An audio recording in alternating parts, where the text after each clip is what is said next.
with having a plan, you have to have a goal, because if you don't have a goal, then you're going in different directions. On today's episode of the All Business Baby podcast, I am speaking to Victor Idoko from CFV Services. We educate people in three aspects. There's the wealth, there's the health, there's the relationships. And I feel for people to have a rewarding and fulfilling life, they need to address three of those aspects and ensure that they fully understand what they want, because it all depends on what an individual wants in that aspect.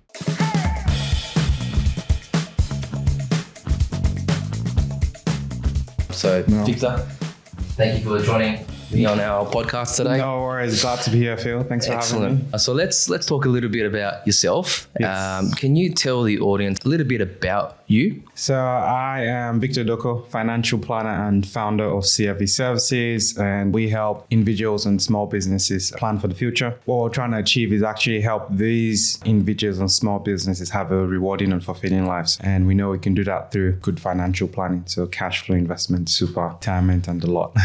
You said something rewarding and fulfilling life. You probably have quite a lot of clients. Is it the same for everyone? For them to achieve a rewarding, fulfilling life, is it the same thing? For most people, it's very, very different. In terms of the strategies we put in place, similar, but for everyone is different. I might be speaking to a twin, and both of them have a family and same amount of kids and everything, but yeah, totally different. They all see things differently. They all have different perspective. Their own individual rewarding and fulfilling life is very, very tailored. All right. Before we get into the nitty gritty stuff, I wanted you to talk a little bit about your personal life and your journey before getting into business. What was it like? I know you weren't born and bred in Australia, but you were from Nigeria. Tell us a little bit about your life there. Thinking back about my life then, I think it was a very interesting, stress-free life, like a normal kid, I guess. I grew up in a family of mom a teacher, dad a soldier, and we grew up in the army barracks. The army barracks where lots of families around, lots of kids were running around. So it was a very fun and safe environment to grow up in. And there weren't guns lying around or anything like that? There were actually guns lying around, so... Safety lock on though. Yes, safety lock on. And we always got a firm warning about not to play with them, because there were definitely lots of guns around. But in that environment, it was so safe, because obviously you're in the military barracks. But thinking back then, it wasn't an ideal environment for, just the way it looked. Like our house back then was 3-bedroom house. One of the rooms was totally unusable. And being African and having lots of aunties and uncles and nephews and cousins, you'd actually have lots of people over. It was a full house, to say. But, the roads were not tarred. Lots of, I'd say, poverty, but it was a fun environment. Ignorance is bliss. So I guess when you were young, you don't know any better, so that's, to you, was that was home. Right. Correct. Because there wasn't too much exposure then. We just thought everyone in the world lived that way. So when did you realize that not everyone lived that way? Because my dad was a soldier, he kind of slowly climbed up. And obviously with that came a little bit of exposure that, there's something better. Right. And mom ran a small business as well. So that helped, because we then moved away from the barracks, because what happens back then is if you're very poor, you stay in the barracks. Right. And then once you have enough to actually get your own house, you move out. So we're able to move out, I think when I was about 10 years old. So, but the first 8 years was fully in the barracks. Yeah. Right, so then you started to live like a king after that, is it? Yeah, so I thought again, because, that was just the one step up, but no, I definitely wasn't living like a king yet. Yeah. But it was a huge improvement. We moved into a place where it was a bigger house, lots of land to play with. One thing which my dad did, which was amazing back then, was help us set up a basketball court in the house as well. So just the ring. Do not think fancy courts, please.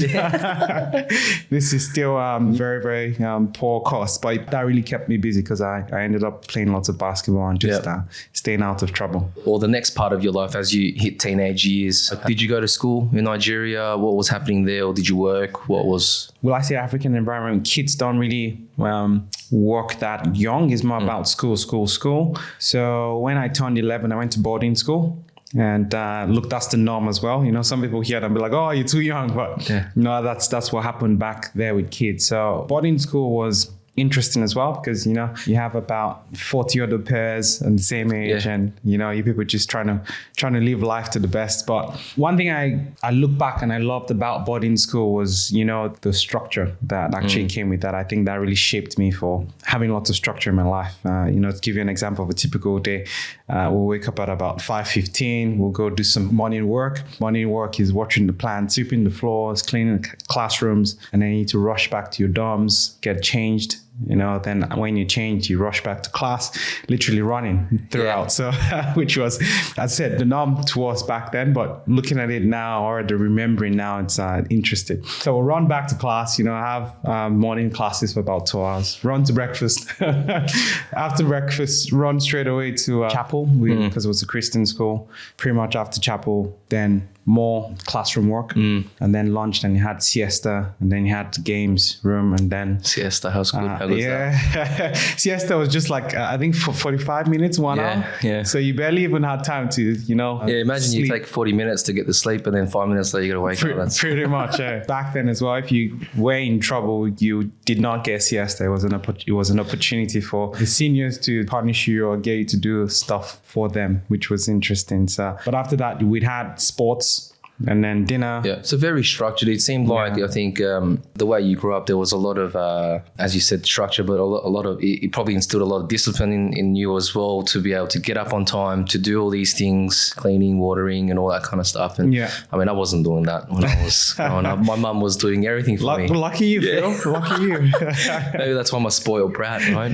Now my wife does a lot of things for me. So thanks for sharing your life back in Nigeria. I guess, can you tell us now about your journey to Australia? How did you actually hear about Australia if you were confined in the Nigerian wars, and how did you get here?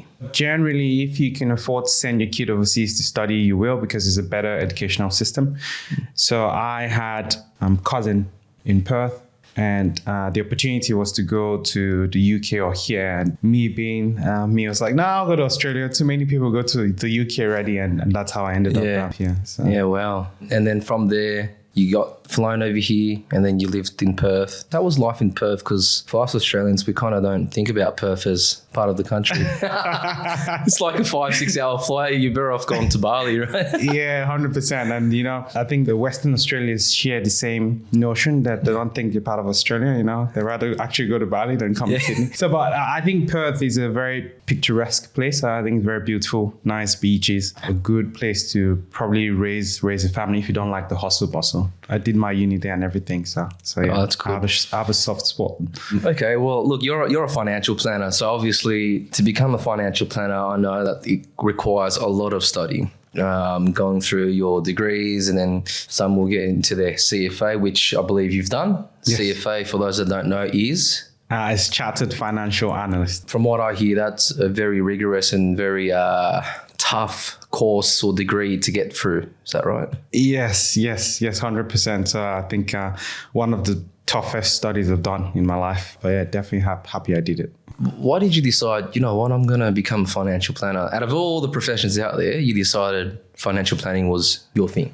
Typical African family. My parents wanted me to be a doctor or an engineer. I was like, no, I just want to do the shortest studies ever and, start working. And finance was that one. So started finance, and pretty much I just loved investing. To me, a concept of you put your money somewhere, it can grow for years. Like, wow, that's gold. And then after uni, I wanted to do something related to investing, and I wasn't sure. And so I was working in the branch then, and then they told me to speak to the financial planner. I was like, no, I'm not speaking to one.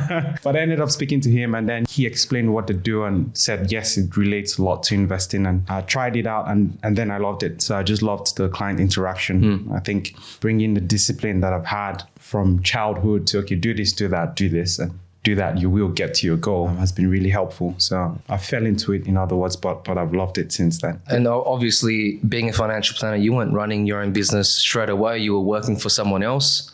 As you were working for someone else, what kind of, in your mind, made you go, you know what, I need to, or want to start a business? What was that tipping point? I guess the tipping point was when there was lots of change happening in the industry, and we just didn't know what was happening. So the bank was trying to exit financial planning then. And I was thinking, I don't want to go to another place where I don't have some element of control over my future, because I liked financial planning. Okay. Typically in the big firms, you can't be a manager and a financial planner. And I really wanted to almost have my cake and eat it. So I was like, running your business is perfect. I can actually manage the firm and I can be a financial planner as well. So I'll say a few life pressures led me to that. I'm really happy I did it. Wasn't too easy, but definitely happy I actually did that. And just relating that to where I grew up, and my mom, seeing her run a small business because she ran a poultry farm, and doing that in a 1x1 square meter room, and then seeing that grow, that actually gave me lots of confidence that, look, it takes time, but it can be done. And I had people around who were very supportive. They're like, yep, Victor, do it, Yeah, that's right. I mean, what's the worst that can happen? Now, you touched on something where you mentioned that the financial planning industry had a lot of changes. You're referring to the Royal Commission and, all the bad stuff that had come out of that, right? And how financial planners are bad for you. They're just there to take your money. Yeah. There's a stigma around financial planners, from that. What would you say to those people who think that, financial planners are bad for you, that they wouldn't, go anywhere near a financial planner? What would you say to those people? Yeah, I would say that the industry has changed a lot since then. The changes were definitely not easy for us financial planners, because, if you take the average of any profession, there'll be some bad eggs usually, However, I think it was great because it really filtered and got rid of all the cowboys, So, because now you need to go through a certain level of training, certain level of ethics to actually be a financial planner. What I would say to them is the value you get from advice is a lot, very, very immeasurable. So you need a good financial planner to actually get to where you want to go to. And one of the best ways to actually do that is by asking your other professionals who you've worked with other financial planners. But I guess what I'm trying to say is that the industry is a lot cleaner now than it used to be, thanks to the Royal Commission. Sometimes good things come out of hard times or bad. Yeah, I guess the positive of it all is that it has shown a lot on how bad the industry was, and that now they've put a lot of things in place to clean up the industry. So hopefully people can see that now. The industry is a lot better than what it was before. And just to add on that, I think with financial planning is a relatively new industry. So we needed to go through that to become a profession. Going back to your business journey, for anyone looking to start their own business, what are some tips or a tip that you would give to them when starting out? So from my experience, my thing was I just needed to be able to take care of myself for 6 months without relying on the business. So I'll say biggest tip is just ensure you can take care of yourself, so you're not worried too much about, how to put food on your table. That was the biggest thing for me. And as soon as I could do that, I was like, yep, okay, let's do this. And if you were to, clearly you've gone past the 6 months, so you're doing something well, but, did you have a plan in your head to say, okay, if I fail or I don't get to what I need to get to in 6 months' time, did you have a plan B? Yes, I had a plan B, but it wasn't really, it was more like, I'll see how I'll go. And I really just would give this my all. So literally I was working long hours to ensure it works. But plan B was, I'll go find another job, or, worst case, I'll go sit down in my father's house for 6 months, think about my life and go from there. Join the army. Yeah, pretty much. So what I take from that is you planned out the next 6 months that you had to make it, and really that was the only option. But if you didn't, you would have then went back to your full-time job, or find a full-time job. Yeah. Or it's not really a bad plan B. No, it's not. So I think being in the Western world, you can really find something. Like there's so many things you can do if you don't actually go down the path you wanted to go. So I wasn't too worried about that. It was more, let's get this, let's make this happen. Yeah. How long have you been in business now, Victor? 3 years and 1 month, but who's counting? Yeah, congratulations. Happy birthday. No, that's awesome. So 3 years in now, do you see a difference from your first year to your third year in running a business? And if so, what are the differences? Basically, when you're running a business, everything is on you, and even you as the professional in that business, because every business you're offering a service or you're offering a good. So with you being a professional in that service, you really need to look at ways to get better so you can actually survive and grow. So I'd say me 3 years ago compared to now, I've had the biggest growth even though I've probably been giving advice for just under 10 years now. That 3 years has been the biggest growth in terms of the advice I give clients, in terms of my thinking as a business owner, and the mission and the vision that I want and aspire the business to get to. So, and obviously I've learned from people like you, Mr. Khao. So, and I think that's a key thing as well. With running a business, you definitely need lots of people to help and lots of people to guide you with the right things. And I think just being exposed to, obviously you have been running a business for a while, has been really, really helpful and helped me make smarter decisions. Yeah. No, I think you make a really good point that asking for help or leaning on others that have that experience just helps you get to where you need to go a lot quicker than doing it yourself, right? I'm sure in your first year of business you kind of didn't know where you were going, bit lost, but as you start to network, as you start to ask for help, it kind of then puts more structure and leads you onto the right path in terms of growing your business. So it's great to see that now in the third year, your business is a lot, I guess, better or bigger than it was in the first year, because now you've got staff under you that can help you manage X, Y, and Z, and allows you to do other things. Correct. So in your third year of business now, do you find business is harder now in the third year compared to your first year, or do you feel like it's getting a bit easier? It's getting easier with lots of things. Like, for example, I'm not worried about six months and making sure I can put food on my table again. Yeah. But, I think the new challenge is, okay, how do I motivate staff? How do I keep them really engaged? How do I ensure they see the vision that I see so we can actually work towards that? So different challenges at different times, but you get better at managing the challenges. That's what I find. You get better. I can definitely sleep a lot better at night now than I could 3 years ago. So you just get better, but different challenges. And I don't think that will change, no matter the size of the business. Yeah, that's right. I do feel like in the first year of business, it is pretty much a fight for survival. And you've survived now. It's a new fight. And it's now, as you say, having staff it's almost like having kids. It's another mouth to feed, right? So there's a new added stress to go. Yeah.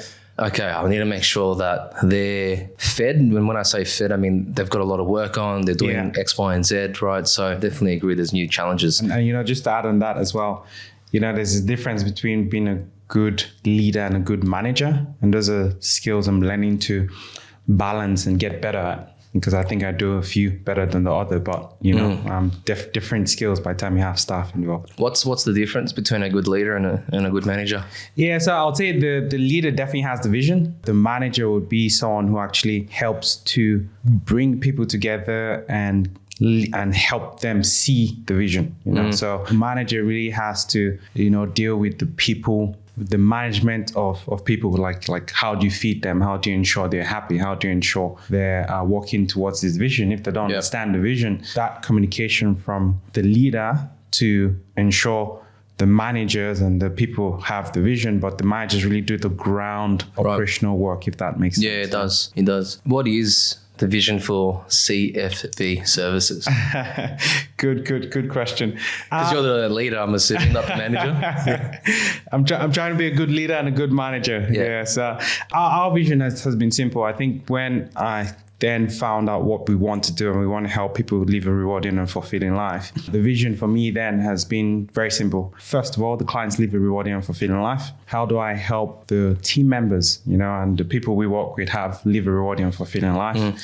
And that in turn will help me live a rewarding and fulfilling life. So to sum it up, everyone I work with or everyone we deal with, we want them to get to that rewarding and fulfilling life. That's the vision. Yeah, that's a good one. How do you measure that, right? Yeah. Good question. The measurement of that comes from the individual, going back to what I said about financial planning, someone's rewarding and fulfilling life is totally different to the others, So my team now of about 4 people, all of them have different rewarding and fulfilling lives. And it takes time to really understand what they want. Some of them want to really travel a lot and have peace of mind. Some of them really want to grow in their careers. All that is whatever they feel as a fulfilling life for them. Yeah. So. Well, I mean, for the staff that are wanting to travel, you should be telling them, no, you can't, because you're going to help me grow my business. No, I think that's the wrong approach. I think all you need is a laptop. Yeah. Right, you can work anywhere in the world. Yeah. Especially COVID shone the light on that. That if you're a service provider, you don't have to be situated and stuck in one location to actually get work done. You can be in Bali, or you can be in Europe, you can be in America, and you can be doing all those things, which is kind of what you do as well, because you've traveled quite a bit and you're always stuck to your laptop. 100%. Saturdays, Sundays. I don't go anywhere without my laptop. Yeah. Feel a little bit naked that it's not here now. So So before I get into another question that's on my mind, you're in your third year of business. It's clearly growing. What are some tips that you can share to anyone out there already on their business journey, looking to grow their business? What can you share to them? I'll definitely say you have to have a plan. It's not something you just wing. If you have a plan, one that brings structure and that brings a clear approach to getting to your goal. And with having a plan, you have to have a goal, because if you don't have a goal, then you're going in different directions, So I think going back to our vision, it has been very clear to me when I'm speaking to team members that, okay, yes, you won't leave, take it, because that's part of what we are. That's part of what we want to be. So, so you want to go enjoy a certain amount of time, go do it. But all that is because I know what the vision is and I have a plan around that as to how to get there. So people need to have a plan. You just need to have a plan. Everything won't fall in line as to the plan, but that's life. You just pivot, or then you get help when things don't fall to plan. Yeah, no, I agree. I think having a goal is very important. For you to get to the goal, you need to have a plan so that you can actually get there and progress to that goal. And, if you don't hit it, you can always set new goals and keep going at it. But ultimately, that's a very good tip, setting goals and planning. As basic as that sounds, it's so important. Because otherwise, you're just caught in the everyday of just the operations, just doing the work.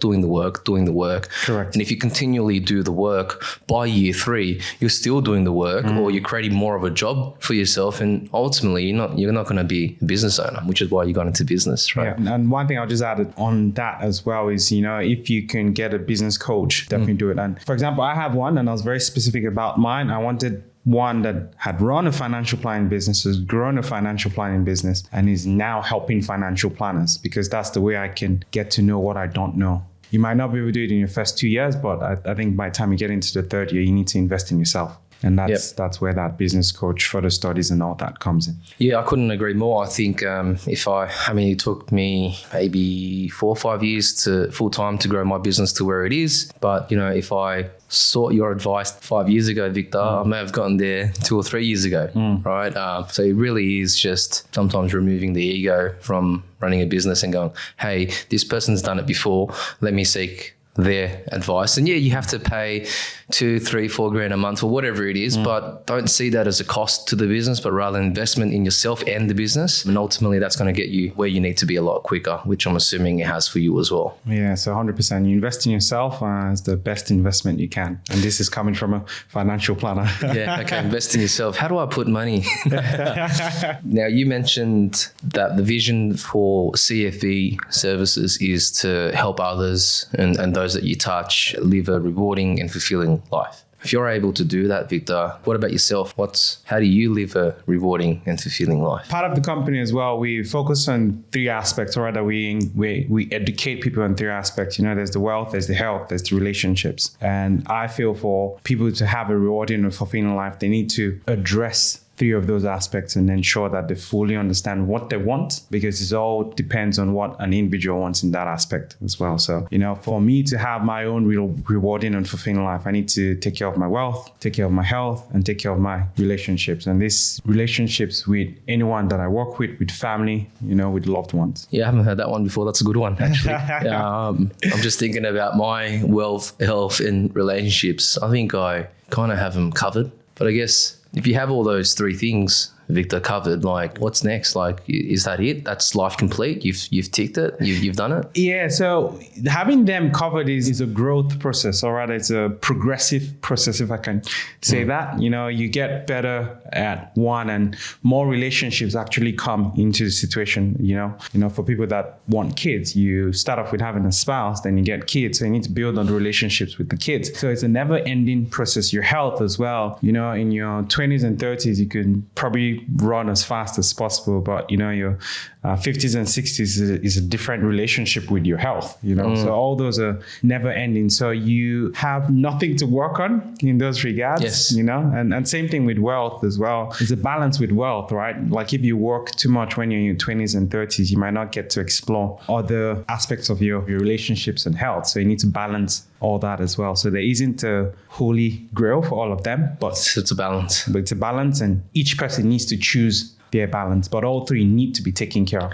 Yeah, it's crazy because, a lot of people have the right intentions of, for example, getting into business to then try and achieve financial stability, freedom. But what they then forego is, spending time with their kids, for example. I'm currently going through that a little bit. I've there's like a beast in me that just wants to keep killing and hunting and growing this business and just taking it to the next level, right? But then the other side of me is like, I've got this little bloody gremlin running around and I love her to bits and I want to spend time with her as well. Yeah. And if I keep focusing on the business and keep wanting to achieve those goals, by the time I am satisfied, which I don't think I ever will be, my little one's going to be like 10, 12, 15 years old in her teens, not wanting to hang out with me, and it's like, crap, what did I do all this for? So now I'm finding a balance of, the business can wait.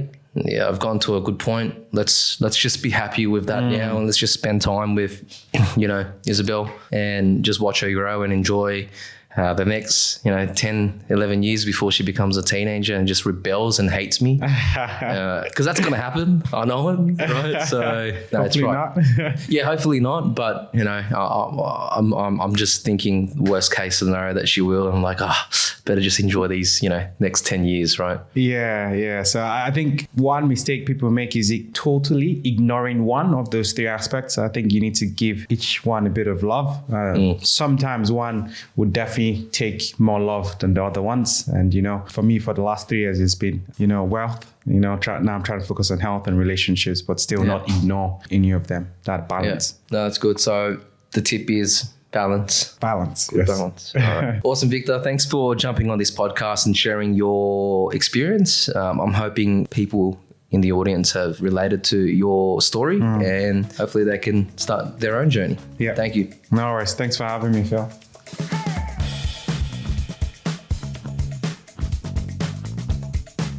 So if you're about to begin your business journey or you're currently going through your business journey, tune into future episodes so that you can learn more and find a supportive community. Otherwise, follow me on LinkedIn for more.